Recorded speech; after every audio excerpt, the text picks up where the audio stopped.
cela, nous sommes heureux de partager la joie de sa présence. Amen. La vie pour venir. Je suis dans la joie. Quand on me dit, allons à la maison de l'Éternel. Amen. Il y a l'abandon de joie devant sa face et des délices éternelles à sa droite. C'est ça, bien aimé. C'est un privilège immense que nous avons du mal, vous et moi, à comprendre vraiment. Dieu, le Dieu créateur, le Dieu qui dit que les cieux des cieux ne peuvent le contenir. Est-ce que nous parlons en dimension? Dieu dit que les cieux des cieux ne peuvent le contenir. Et voit-il pas un Dieu si grand, ça me dépasse, soit doit aussi vous dépasser. Un Dieu si grand est venu habiter dans un homme si insignifiant que moi, que vous, que nous. Vous comprenez ça? Mais béni soit l'Éternel. Que le nom de Jésus soit pleinement glorifié. Est-ce que vous me voyez? Tout le monde me voit là? Ça veut dire que tout le monde est anglais. Amen. Moi aussi je vous vois. Mais le problème qu'il y a, ça dépend comment on voit ce qu'on voit et vers qui porte on regarde. Je vous vois, mais il y a quelque chose. Ce n'est pas parce que je vous vois forcément que je vois bien. La preuve, et je vois parmi vous beaucoup qui portent des lunettes comme moi. Ça veut dire que je vois, mais je ne vois pas très bien.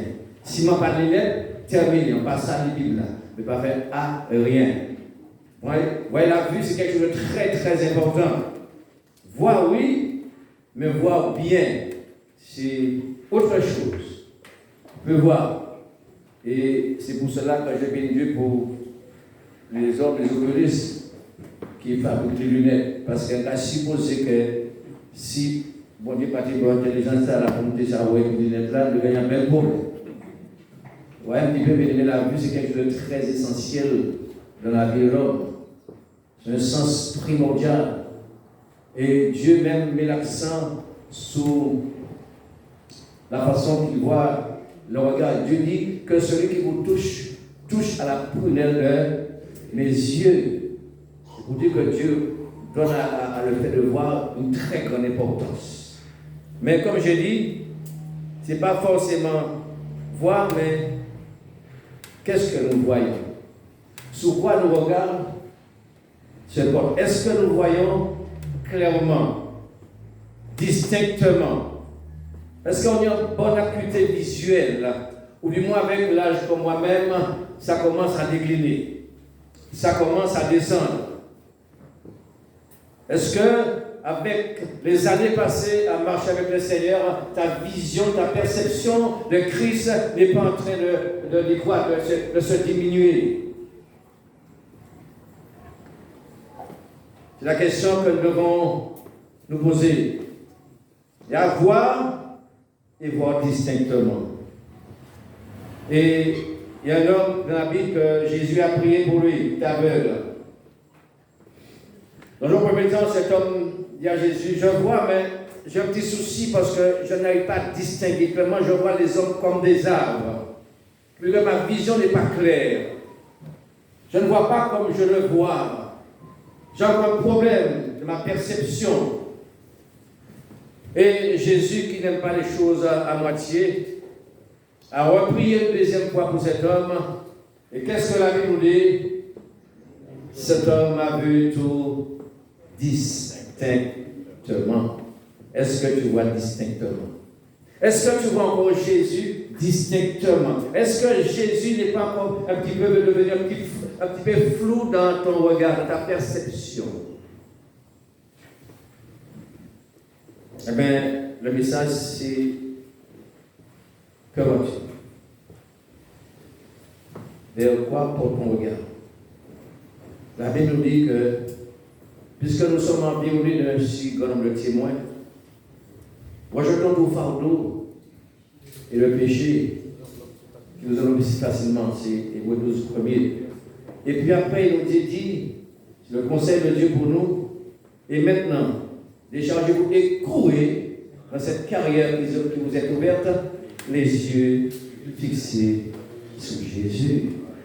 Protégez-nous fixés au matin. Qui ça nous va garder? Côté nous va garder? Quelle direction nous va garder? Est-ce que nous va avec clairement? Est-ce qu'avec le temps, avec les problèmes, les soucis, les difficultés, les épreuves de la vie, est-ce que notre perception de Jésus n'est pas en train de décroître, de diminuer? Est-ce que la façon de voir Jésus n'est pas en train de s'atténuer? Est-ce que nous va voir Jésus quand nous pourrons Jésus? Est-ce que nous sommes dans cette réalité de voir Jésus, de contempler Jésus? Et de même que pour voir mieux, je suis, et certains parmi vous est obligé de compenser ma vue par les lunettes pour voir un peu mieux. Eh bien, ce matin, pour voir comme Dieu voit, il faut laisser les lunettes du Saint-Esprit nous emmener à voir ce que Dieu peut pour nous. Amen. Amen. Parce que si notre regard se limite uniquement aux choses, aux problèmes que nous avons, aux difficultés, aux situations compliquées que nous avons, nous allons perdre de vue Jésus. Parce que nos problèmes vont nous amener à nous décourager. Mais ce matin, nous devons savoir dans quelle direction nous regardons. Qui nous regardons? Si nous sommes seulement dans la réalité des choses physiques, le regard physique, attention, le regard physique nous entraîne comme Ève à la convoitise. Amen. Quand on regarde uniquement physiquement, on risque de montrer le regard de la chair, le regard de la convoitise. Et plus tu te laisses aller dans le regard de la chair, dans le regard de la convoitise, moins est-ce que tu vas voir Jésus. Plus que Jésus va s'éloigner de toi. Mais ce matin, vous et moi, nous allons voir comme Jésus veut que nous voyons. Amen. Et que je me disais ce matin, quand nous voyons avec la longue vue du Seigneur, le Saint-Esprit, qu'est-ce que nous voyons? Eh bien, nous voyons comme Étienne. Alléluia. Étienne était en train de se faire lapider. Pendant qu'on a lapidé Étienne, Alléluia.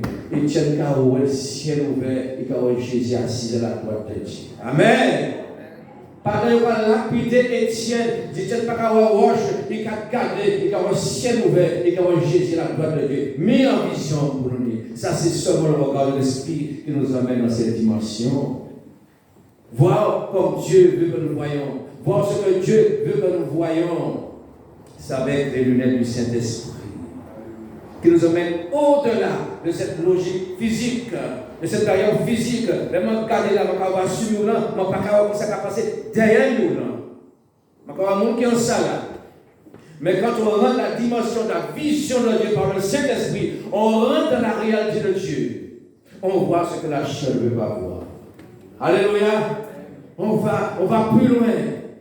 On défie la nature parce qu'on rentre dans la présence de Dieu. C'est pourquoi Étienne voyait, il passait la barrière au ciel, là, il rentrait en présence de Dieu. Il a vu le Seigneur. Alors, quand on voit avec le regard de Dieu, on ne voit pas comme le peuple d'Israël, l'armée d'Israël devant Goliath, tout le monde a tremblé, tout le monde pompait, tout le monde a couru, mais David gardait et puis regarde mon Dieu. Les David gardait, il voit Goliath, il voit Goliath dans les capités, alors qu'il était dans les épaules encore.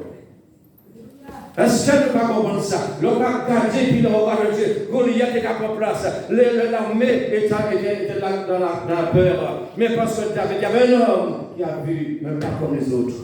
Il a vu Dieu au-dessus de Goliath. Et parce qu'il voyait comme Dieu voulait qu'il voyait, il a vu Goliath, oui, mais Goliath est debout, mais il a vu peut-être Goliath décapité à terre. Ça, c'est voir selon Dieu. Voir au-delà, voir à l'avance. On voit dans une dimension que la chair ne peut pas rentrer quand on voit avec le regard de Dieu. On regarde, on contente Dieu. Quand on se met en présence de Dieu, ce n'est pas pour vous. Mais quand je prie le Seigneur, et puis l'Esprit de Dieu me saisit, je vais passer le premier ciel, je vais passer le deuxième ciel en esprit, je vais rentrer en troisième ciel, et je contemple Dieu dans sa gloire. Amen. Ça ne vous arrive pas, ça? Quand vous rentrez dans cette dimension avec Dieu, l'Esprit de Dieu vous emmène en haut, et vous rentrez dans la présence de Dieu. Vous voyez la gloire de Dieu, la beauté de Dieu, là où Dieu habite. C'est savoir l'envie de Dieu. Que voyons-nous? Dans quelle direction? Sommes-nous de courir, les yeux fixés sur Jésus? Est-ce que nous courons les yeux fixés sur les choses de la terre? Plus que nous voyons selon la chair, moins que nous allons voir selon Dieu.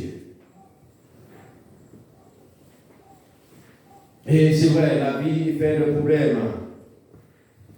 Il y a des combats, il y a des luttes, il y a des épreuves. On se sent parfois fatigué. Et puis, de ce fait, on commence à voir Jésus un peu flou, tellement que la situation est compliquée. Mais ce matin, nous allons prendre le texte pour voir ce que Dieu fait. Apocalypse 27. Parce que voir, c'est une chose. Mais voir comme Dieu, c'est autre chose. Et des fois, nous pensons voir, mais Dieu a nous avec. Dieu a nous avec. Nous allons voir. Voilà 17.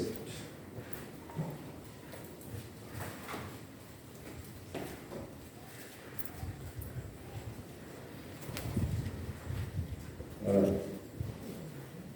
Alors, il dit, parce que tu dis, ça c'est ce que tu dis, tu prétends. Je suis riche. Ah, c'est formidable ça. Je me suis enrichi. C'est une église qui s'appelle l'église de la Laodicée. Mais ça peut être notre église ce matin. La Laodicée à Balango. C'est belle ville la Romanée. Hein?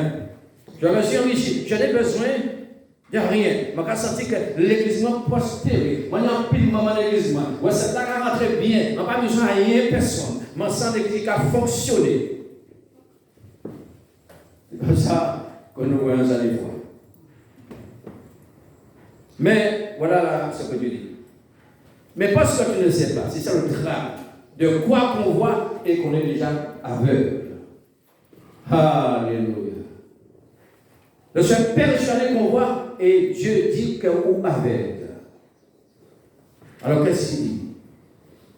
Tu ne sais pas que tu es malheureux. Tu es misérable. Aveugle et nu. Aïe, aïe. Voilà comment que Dieu voit. Contrairement à nous, la perception que nous avons de l'autre. Ah oui, la prestance que l'on laisse voir. Regarde qui s'arrête uniquement sous l'aspect extérieur. Mais Dieu dit non, non, non. Moi je descends dans le cœur. Dieu a parlé dans chez nous. Les gars dans chez nous matin, qui me dit mais dit bon ça, mais on tout tourne. On misérable pauvre. Mais ça ne s'arrête pas là, on va continuer. Il dit, eh bien, c'est bien ça. Non, mais c'est que le vent me donne un coup, maintenant pour de la pêche. Alors, voilà Dieu, c'est ça l'amour de Dieu. Dieu dit, par contre, je te vois comme ça, mais je te donne un conseil, parce que je veux que tu vois, comme moi je veux que tu vois. Il est dit, je te conseille d'acheter de moi de l'or, matière noble, éprouvé par le feu, afin que tu deviennes riche, non pas selon la richesse que tu considères toi, mais la richesse qui vient de moi. Amen. Et il dit, il a des vêtements blancs, afin que tu sois vêtu et que la honte de ta nudité ne paraisse pas. Et voilà ce que Dieu veut te donner. Qu'est-ce que là? Encore le c'est ça. Mon qui colle c'est qui ça? C'est un coup de caméra en zéro. L'on a du problème de vue, qui a éclairci. Jésus qui a dit comme ça, je vais conseiller, venez acheter le au matin. Est-ce que vous avez senti que vous avez bien? Si vous n'avez pas bien, si vous n'avez pas distinctement, si vous n'avez pas Jésus comme pour elle, Jésus qui a dit comme ça, viens acheter le collier afin que tu puisses voir comme moi je veux que tu vois. Si tu sens ta vision, ta perception de Dieu est en train de s'atténuer, si ça devient un peu flou à ton esprit, Jésus te dit, il y a une solution si tu le veux. Viens, achète-le-moi des colliers pour mettre sous tes yeux, à ce que tu puisses voir ce que je vais te montrer. Alléluia. Bien-aimé, vois oui, mais voir quoi? Vois oui, mais dans quelle direction? Alléluia. Gloire à Dieu. Vous maintenant poser une question, est-ce que je vois encore? Est-ce que tu reconnais ton Seigneur? Comme Absalom disait, ma bien-aimée, je le reconnaîtrai entre 10 000. Amen. Jésus, il dit, je reconnaître entre 10 000. Amen. Parce que ma vision, je vois mon Seigneur dans sa gloire. Comme je disais ce matin, avant de demander Jésus, regardons ce matin dans 4 minutes, pas l'eau. Il a commencé à atténuer. Hein? Mais depuis que Jésus est rentré dans ma vie, je vais reconnaître qu'il y a 150. Alléluia! Depuis que Jésus, quand je m'habille, il a ouvert mes yeux. Alléluia, ça fait ça. Je la reconnais à 150 000. Parce que tu m'as ouvert les yeux. Avant, j'étais aveugle. Comme disait l'aveugle que Jésus avait guéri, et puis les hommes religieux te disent, mais non, pour le tailler, cet homme c'est un pécheur. Moi, mais qui m'a ouvert les yeux? Qui m'a ouvert les yeux? Moi, là, nous autres qui m'a dit, répétez-moi. Il dit, non, donne gloire à Dieu parce que cet homme est un pécheur. Il dit avec la chose, je ne sais pas si c'est un pécheur, mais ce que je sais, c'est que j'étais aveugle, et maintenant je vois. Toujours nous disons, je ne sais pas. Alléluia. Vous ne lisez pas, il était avec cet homme et il voit Jésus maintenant. Les hommes religieux, je ne peux pas voir. Regarde Dieu.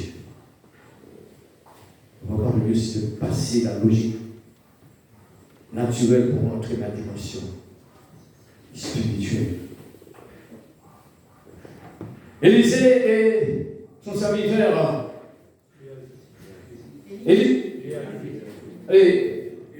Élisée. Géasi. Non, c'est pas Géasi. Attends, peut-être à Samarie. Géasi. D'accord. Élisée et Géasi. Ils savaient qu'ils étaient encerclés dans la ville de Samarie par l'armée syrienne. Et le serviteur de ce matin, il voit la réalité. Il a couru bien monter et dit Élisée, mais nous sommes faits, nous sommes cuits. Nous dénommons, il y a l'armée qui a apparu nous là. Et puis il savait que Élisée a dit, calme-toi, jeune homme. Tu ne vois pas, mais je vois. Tu vois ce que tu as vu, mais je vois ce que tu ne vois pas, ce que Dieu me montre. Parce que Élisée voit les chars de feu sur la montagne. Il dit, calme-toi, jeune homme. Celui qui est avec nous est un plus grand nombre que ceux qui sont avec eux, parce qu'il voyait avec le regard de Dieu. Il voyait ce que Dieu voulait lui faire voir, contrairement à Géasi. Géasi s'était limité uniquement sur ce que ses yeux physiques le permettaient de voir. Mais là, on a la réalité de l'onction, de la vision de Dieu. Tu passes la barrière des choses physiques et tu rentres dans la dimension des choses spirituelles. Ce matin, est-ce que tu vois? Est-ce que tu vois de loin? Est-ce que tu vois comme Dieu que tu vois? Est-ce que tu peux contempler les merveilles de Dieu dans ton esprit? Voilà, mes amis. Le serviteur a vu la réalité, la logique des choses terrestres, l'armée. Mais Élisée a vu avec le regard de Dieu, les lunettes du Saint-Esprit. Et avec les lunettes du Saint-Esprit, tu sors de ce contexte visible, les choses que la chair peut voir. Tu vois la dimension des choses que la chair ne peut pas voir. Donc seul Dieu doit la voir.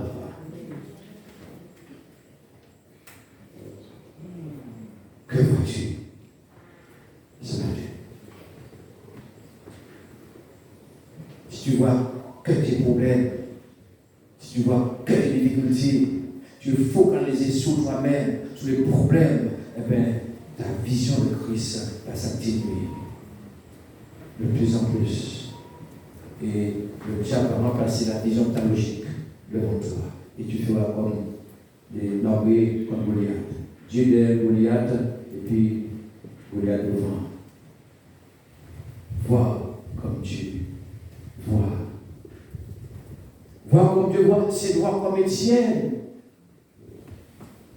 J'ai dit, Étienne a lapidé Étienne, mais comment c'est possible? Et Étienne, pendant qu'il a lapidé, il voit quelque chose d'extraordinaire. Il ne va pas dire, mais il voit quelque chose d'extraordinaire, c'est que Jésus attend nous de la gloire de Dieu. Voilà la réalité, bien aimé, que Dieu veut nous emmener, rentrer dans cette sortie, dans ce contexte, dans cette logique terrestre, limitée, charnelle, pour rentrer dans la dimension de la vision de l'Esprit de Dieu, pour voir les choses comme Dieu veut que nous voyons. Esaïe pour un extraordinaire. Il dit, je vois le Seigneur assis sous son trône très élevé, et les pans de sa robe remplissent le temple. Esaïe entre dans une dimension qui n'est pas naturelle. Il dit, ouais, mon Dieu, assis dans le trône. Et quand on remplit 48 temples là, rentrer dans sa réalité, la réalité divine, la réalité de ce que Dieu veut nous emmener à voir, à comprendre, mes amis. Et c'est très important de comprendre cela. Voir, oui, mais comment tu vois? Voir avec les yeux de Dieu, c'est voir avec les yeux d'amour, mon frère et ma soeur. Est-ce que nous avons compris? Voir avec les yeux de Dieu, c'est voir mon frère et ma soeur avec l'amour de Dieu. Si ton regard est critique, médisant plutôt, eh bien, nous voyons avec les yeux de la chair. Mais plus on est serre et puis on regarde mon Dieu, plus on est Jésus, parce que Jésus habite en nous. Alléluia. Plus que tu vois ton frère et ta soeur avec le regard de Dieu, le regard de l'Esprit, le regard d'amour, plus que tu vas voir Jésus au travers de ton frère et de ta soeur. Voir comme Dieu veut que nous voyons. Est-ce que nous comprenons ça ce matin? Nous devons nous examiner pour savoir quelle est l'acuité visuelle que nous avons encore pour ce qui concerne le Seigneur. Est-ce que nous voyons comme Dieu veut que nous puissions voir? Pierre n'était pas avec Ananias et Saphira. Il est venu en terrain. Il a porté le moitié l'argent à Pierre. Pierre dit, mais pourquoi vous avez menti de cet esprit? Pierre battait là, mais Pierre ouvrait et puis il regarde Dieu. À ce prix, vous avez acheté le terrain? Oui. Non. C'est pareil, lui a dit encore c'est lui-même. Hein? Après que Naaman est venu. Élisée a refusé de prendre le présent. Et il a dit, qui ça met mon gars là? Alors, c'est qu'à venir, vous avez prié bien, vous avez appelé les enfants, vous avez épargné, il était prend présent, il courait chercher présent. Qui t'a couru? Il courait, comment Dieu va garder? Et puis il a dit, même pas, où tu étais? Non, j'étais là. Et il dit, laisse-moi battre, ça va aller chercher vêtements là-bas pour plus de Élisée a vu ce que Géasi ne voyait pas. Des fois, nous ne pouvons pas faire bagarre, nous ne pouvons pas conscients quel bon Dieu car ouais. On fait les choses sans être conscient que Dieu nous voit. Incognito pour moi, pour toi, mais pas pour Dieu.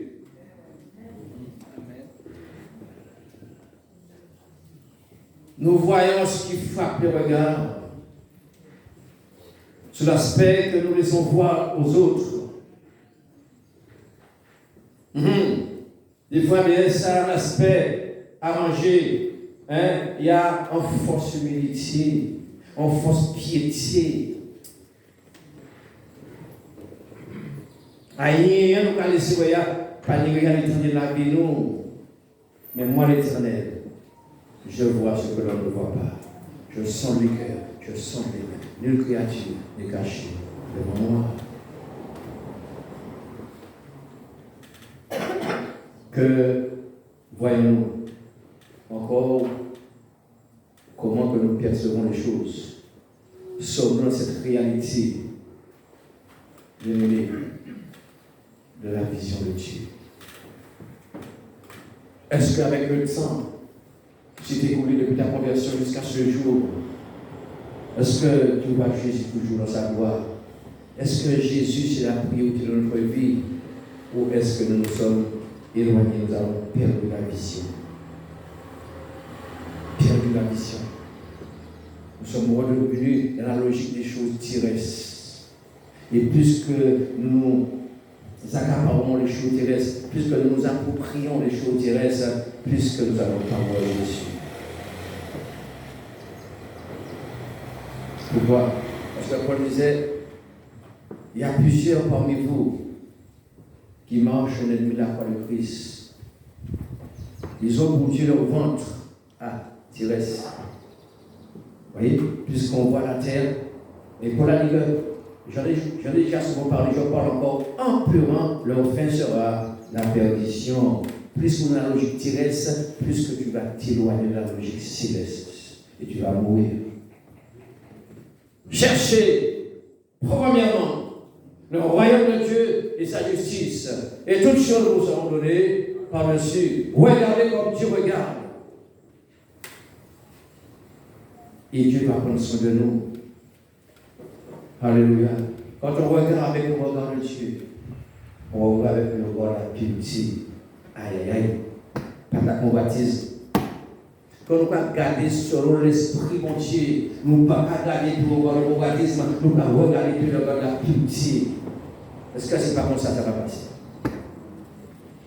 Plus qu'on est la présence de Dieu, plus qu'on voit comme Dieu que nous voyons. Alléluia. Ce matin, que vois-tu? Comment vois-tu? Vers quoi portes-tu regard?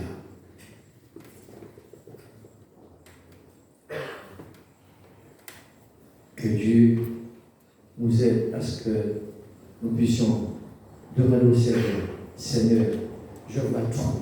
Je ne te vois pas comme je devrais te voir. Mais Seigneur, mets ton collier sous les cieux. Éclaircis ma vision qui est devenue un peu trouble. Je te vois assez éloigné, d'une manière que je n'arrive pas à trop déterminer. Si tu fais cette démarche, c'est ce qu'il a conseillé. Je te conseille de venir acheter de moi des colliers pour mettre sous tes yeux. Pour que de nouveau, tu puisses me voir dans toute ma splendeur, dans toute ma gloire, dans tout mon rayonnement, dans toute ma puissance. C'est comme ça Dieu veut que nous voyons. Alléluia. Paul dit, je connais l'homme. Je ne sais si c'est dans son corps ou si c'est hors de son corps. Mais néanmoins, il était arrivé au 3e ciel. Et il a vu des choses, il a entendu des choses qu'il était possible pour lui de répliquer en tant qu'humain. Ça va force ça. Paul dit qu'il a été arrivé au 3e ciel. Il rentre dans une dimension en présence de bonté. Et là, il rentre là, il dit, on ne peut pas vivre des autres, on ne peut pas raconter des autres. Ça trop élevé pour l'être humain. Voir comme Dieu veut que nous voyons. Il a vu les choses, il a vu la gloire de Dieu. Il a vu son maître, il a entendu des choses qu'humainement parlant, c'est trop au-dessus de sa capacité pour être capable de pouvoir le raconter. Voir ce que Dieu veut que nous voyons. Et Dieu veut nous sortir dans cette logique terrestre et de courir dans cette carrière des yeux fixés sur Jésus. Et que Dieu nous a sur Jésus, Jésus a fait des belles bagailles. Amen. Amen. Voilà la réalité. Voir ce matin. Quelle est ta perception? Quel est ton niveau d'acuité pour regarder Jésus? Est-ce que tu le vois dans sa splendeur? Est-ce que quand tu rentres dans la présence de Dieu, tu sors dans la logique terrestre et tu rentres dans la dimension spirituelle? Tu contemples Dieu dans sa gloire, dans sa beauté, dans sa beauté, dans sa magnificence, dans sa majesté. Ça, c'est la dimension d'esprit. Ce n'est pas limité aux choses que nous voyons. Alléluia. Ce matin, est-ce que tu as une bonne vision? Est-ce qu'il te reste encore une bonne vision? Est-ce que tu n'as pas besoin que les lunettes du Saint-Esprit te soient accordées? Est-ce qu'on n'a pas besoin d'une rectification de vue? Là, on peut parler de l'année des dixièmes. Oui, c'est un dixième. C'est l'année 3 dixièmes. C'est une union qui faut compenser pour ça, ouais, bien et puis l'aider. Oui, beaucoup de gens sont intelligents. Mais Dieu veut aussi que nous voyons d'une manière claire et distincte. Je viens du bout de lunettes. Comme je dis, ça va lunettes, on ne peut pas gagner vos là parce que vous mettez ça dit un mot. Et c'était pour cette tête, non, pas à vous. Ouais, un petit peu pour être. Alors Dieu, rentre dans la présence de Dieu, pour que Dieu puisse nous ouvrir les cieux, pour voir les choses comme Dieu veut que nous voyons. Est-ce que nous avons vu ça? Est-ce qu'il est collé au matin? Qui est collé au matin? Alors, qui ne peut pas les coller? Tout le monde est bon, on doit appuyer Jésus. Tout le monde qui a senti que la vision baissée, nous avons pu monter, puis ça a augmenté à côté de Dieu. Qui est qui ça au matin? Qui est qui a senti que, d'accord, on va tout le monde qui a senti que une perception de Jésus, ça a diminué. Mon papa voit Jésus comme Jésus, mon ouais. Mon papa voit Jésus comme tout moi, ouais. Si nous avons ça, moi aussi en besoin, on va dire que nous ne pas la route. Nous ne pouvons pas passer dans la zone, même plus ouvert que la zone, on ne peut pas bien là pour pas changer tout. Des fois, on voit les serviteurs, c'est en nous. Pas écouter ça, non? Jésus qui est en nous. Jésus qui est en nous. Pas les noms qui est en nous. Ensemble, péché sauvé par grâce. Et besoin de grâce pour Dieu tous les jours, mon monde là. À mon bénévole. Nous allons, pour ceux qui veulent, pour ceux qui sont sincères, qui voient qu'avec le temps, sa vue pour Jésus s'est dégradée. Mettons-le dans notre prière parce que bon Dieu là, c'est pour ça rectifier. Pour ceux qui sentent que leur vision, leur perception de Christ a pris la distance, maintenant le monde va besoin de vous encore. Ah oui, mais pour pouvoir le comprendre, pas comprendre que des fois, il y a là, tout ça, il est nouvelle, par rapport à ça, continue mon père. C'est pas vrai ça? Ah oui! Et le diable est persévérant pour détourner nos regards de Christ, pour le fixer sur nous-mêmes et sur les choses qui nous environnent. Alléluia. Seigneur, nous sommes devant toi. Tu as parlé que nulle créature n'est cachée devant toi. Tu vois tout, tu sais tout, tu connais tout et tu peux tout. Seigneur, c'est dans une esprit d'humilité qu'ensemble, nous nous permettons de venir dans le trône de la grâce. Croire que tu es un Dieu miséricordieux. Tu es un Dieu de compassion, de fidélité. Et ce que tu veux, Seigneur, c'est que nous puissions voir comme toi tu veux que nous voyons. Et pour cela, nous avons besoin ce matin que tu mettes sous nos yeux ton collier divin.